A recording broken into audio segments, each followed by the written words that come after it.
Nakakalungkot isipin to ha, na yung mga camping, yung mga panatiko ni Lenny Robredo, Laila de Limas, Rizal Taberos, Kiko Pangalinan, Bam Aquino, at Chal Joknot, etc.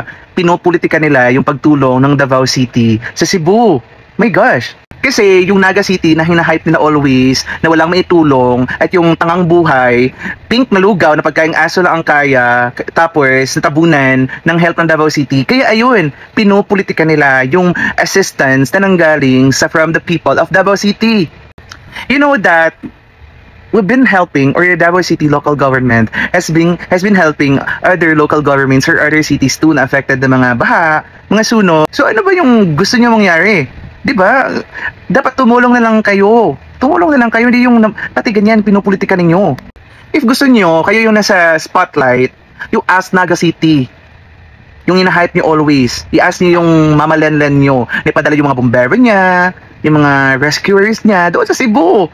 Hindi yung namumulitika na naman kayo. Pati ba naman yan, anak ng... May ewan ko sa inyo. Para sa bayan ba talaga kayo? Or mga... Ay my gosh. Ewan, bye.